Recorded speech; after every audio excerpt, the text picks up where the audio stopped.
paid. I just have one food like, you know what I'm saying? Fine. Take two. It's too late now. It's all unfrozen What? on this No. part. What? I guess maybe it's like that. It's fine.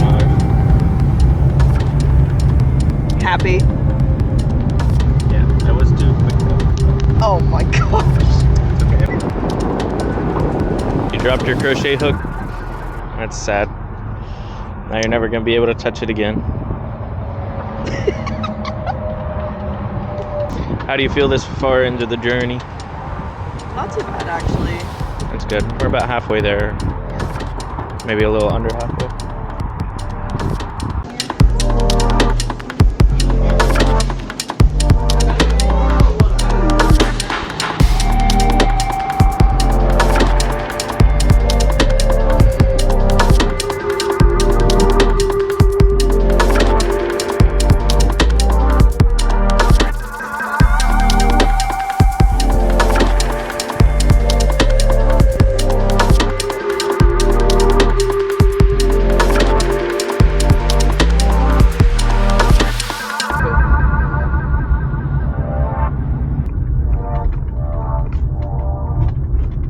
Alright, it's the next day. I've got the bike unloaded from the truck and I've got all the parts laid out here so we can take a look at everything.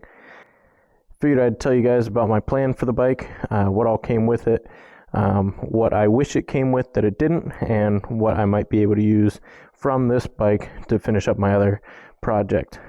Before I get too far into things, this is a 1967 or 1968 Yamaha YR1. There are a few parts here that are actually from a 1968 YR2. This bike here, this blue one, is also a 1967 Yamaha YR1. I picked this up recently and I have a couple of videos about this one, so if you haven't checked those out, please do. But like I said, and as you can see here, I've got pretty much a complete bike here. I paid like 10% of what I paid for that bike.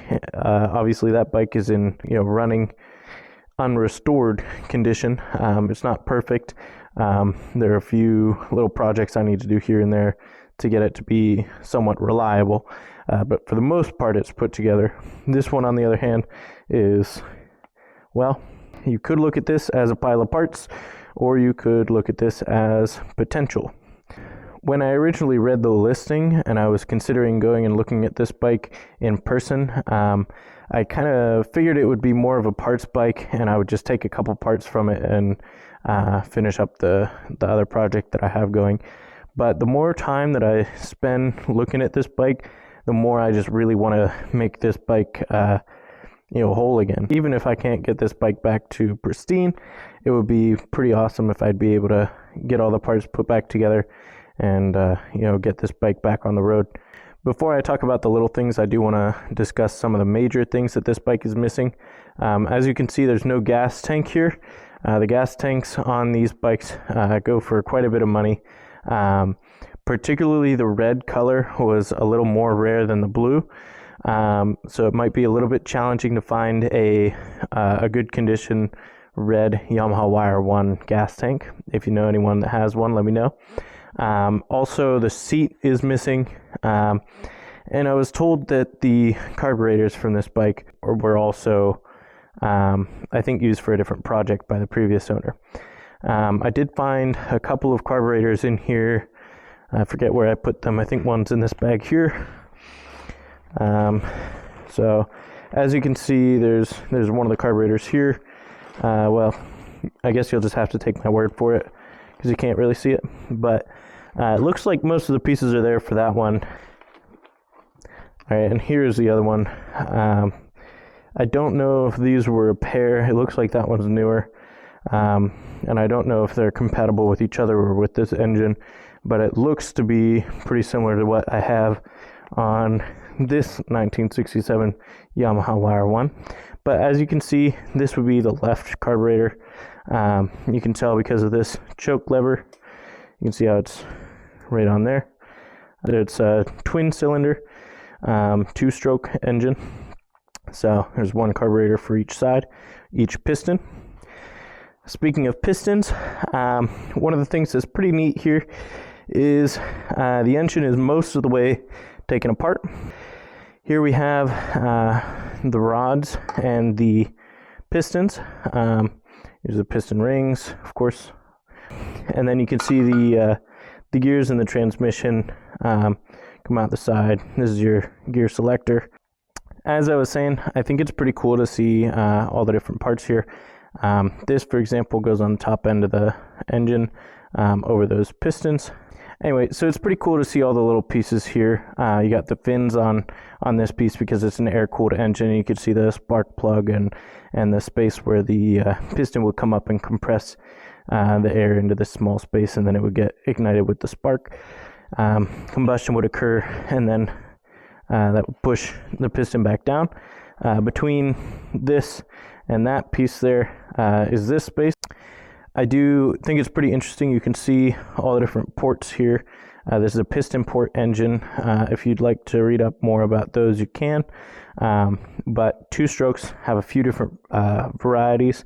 One is piston port, which is what these older Yamahas for the most part had. Later Yamahas, I believe, had reed valves. But to me, these two-stroke engines are fascinating, and it's unfortunate that we don't really have equivalent two-stroke motorcycles today. Getting back to some parts that I'm missing, one of the smaller things that I'm missing is the corresponding cover, the side cover, not for this side. Obviously I have this one, but the cover that would go on the other side, I do not have. So I can show you what that cover would look like. Of course, this one's blue. I do have a spare cover from my blue bike, but unfortunately it's the same side that I already have. So this one would not be interchangeable with the other side there. As I was saying, for the most part, I have one of just about everything that I would need.